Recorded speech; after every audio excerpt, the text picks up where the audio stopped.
Assalamualaikum warahmatullahi wabarakatuh. Selamat pagi. Berjumpa lagi dengan saya, Ibu Maya Iqelbiantari, meskipun secara daring, belum tatap muka, tapi kita harus selalu menjaga semangat kita untuk belajar. Semoga hari ini yang saya sampaikan dapat kalian pahami dan bermanfaat untuk kita semua. Sebelum kita mulai pelajaran pada pagi hari ini, alangkah lebih baiknya kita berdoa menurut agama dan kepercayaan kita masing-masing. Berdoa, dipersilahkan.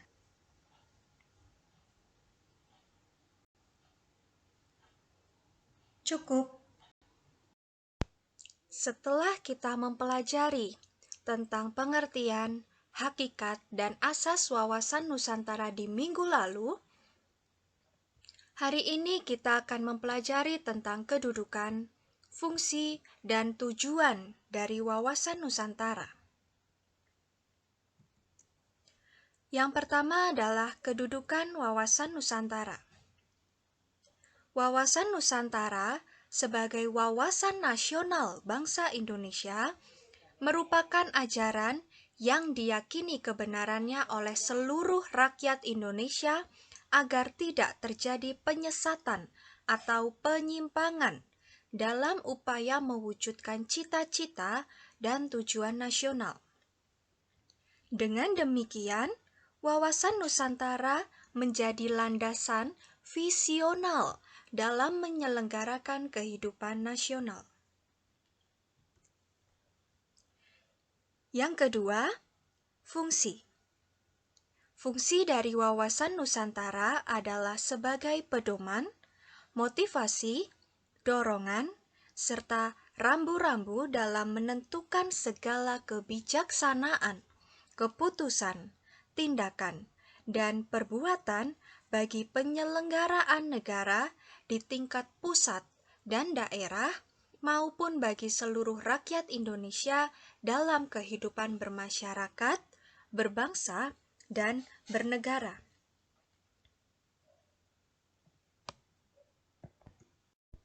Yang ketiga, tujuan wawasan Nusantara.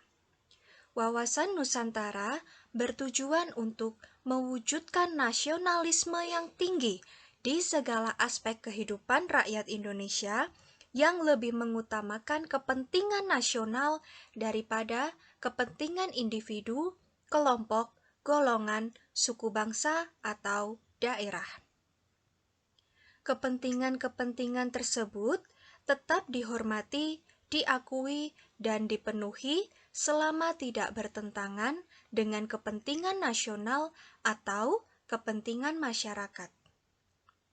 Nasionalisme yang tinggi di segala bidang demi tercapainya tujuan nasional tersebut merupakan pancaran dari makin meningkatnya rasa, paham, dan semangat kebangsaan dalam jiwa bangsa Indonesia sebagai hasil pemahaman dan penghayatan wawasan Nusantara. Sampai di sini paham ya tentang kedudukan, fungsi, dan tujuan wawasan Nusantara? Di pertemuan hari ini, kita akan mempelajari subbab yang C tentang aspek Trigatra dan Pancagatra dalam wawasan Nusantara. Konsep wawasan Nusantara diwujudkan dalam bentuk ketahanan nasional. Ketahanan nasional adalah kemampuan dan ketangguhan suatu bangsa untuk dapat menjamin kelangsungan hidupnya menuju kejayaan bangsa dan negara. Dalam mewujudkan ketahanan nasional, kita mengenal aspek Trigatra dan aspek Pancagatra. Dalam Kamus Besar Bahasa Indonesia, gatra diartikan sebagai wujud atau sudut pandang dan aspek. Gatra wawasan Nusantara dapat diartikan sebagai unsur, elemen, atau faktor yang mempengaruhi suatu negara. Gatra dalam wawasan Nusantara tidak terlepas dari konsep ketahanan nasional. Unsur-unsur kekuatan ketahanan nasional Indonesia dikenal dengan sebutan Astagatra yang terdiri dari Trigatra dan Pancagatra. Konsepsi wawasan Nusantara merupakan suatu konsep di dalam cara pandang dan pengaturan yang mencakup segenap kehidupan bangsa yang dinamakan dengan Astagatra, yang meliputi aspek alamiah atau Trigatra dan aspek sosial atau Pancagatra. Trigatra meliputi posisi dan lokasi geografis negara, keadaan dan kekayaan alam, dan keadaan serta kemampuan penduduk. Pancagatra merupakan aspek sosial kemasyarakatan yang terdiri dari ideologi, politik, ekonomi, sosial budaya, dan pertahanan keamanan. Antara gatra yang satu dengan gatra yang lain terdapat hubungan yang bersifat timbal balik dengan hubungan yang erat. Yang pertama akan kita pelajari adalah aspek-aspek Trigatra, yaitu letak dan bentuk geografis.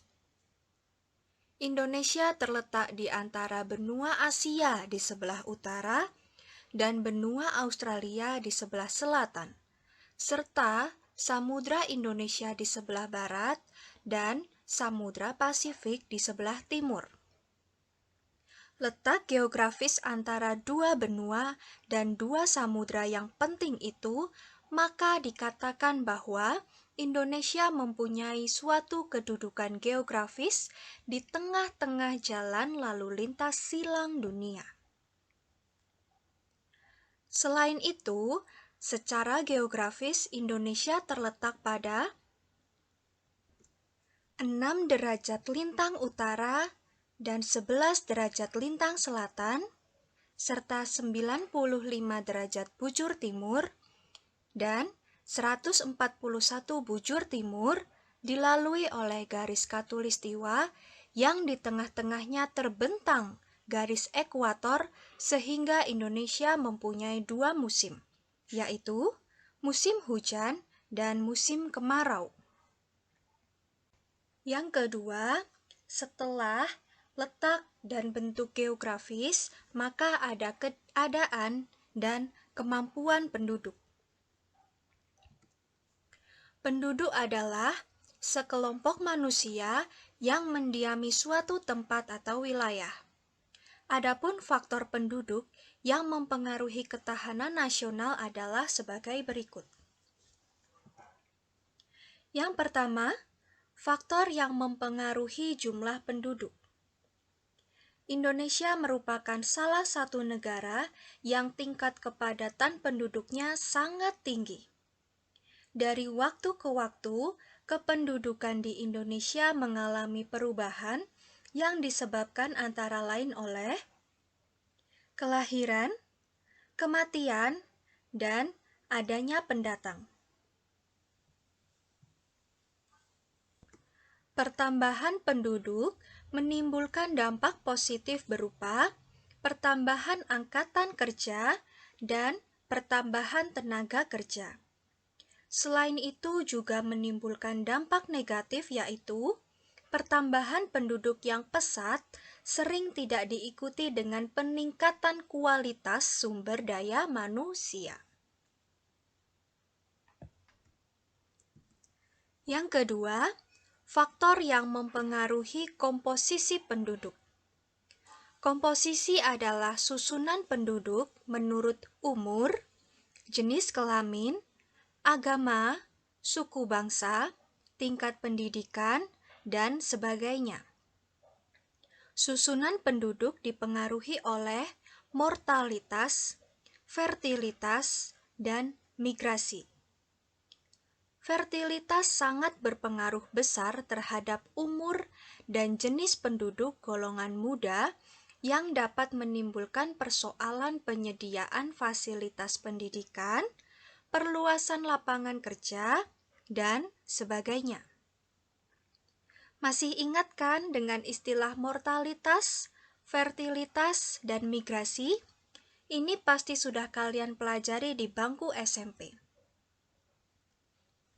Yang ketiga, faktor yang mempengaruhi distribusi penduduk.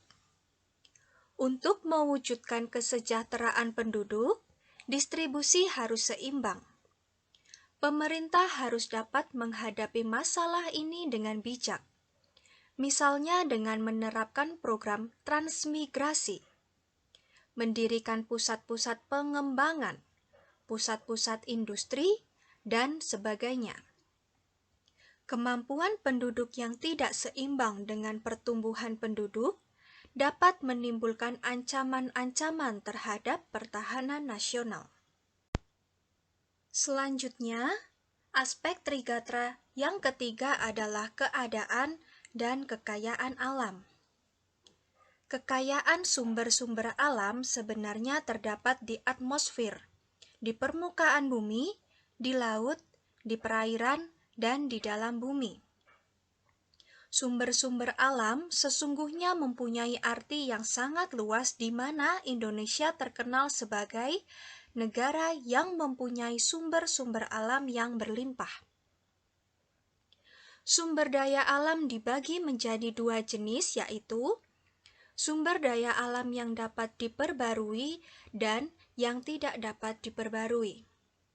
Sumber daya alam yang dapat diperbarui merupakan sumber daya alam yang dapat dikembangkan lagi setelah habis kita gunakan.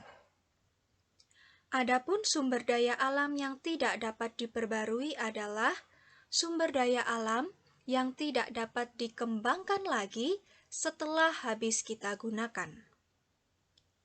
Meskipun kita negara yang kaya, kita tetap harus bijaksana dalam pemanfaatan sumber daya alam.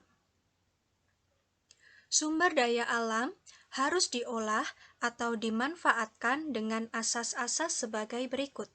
Yang pertama adalah asas maksimal.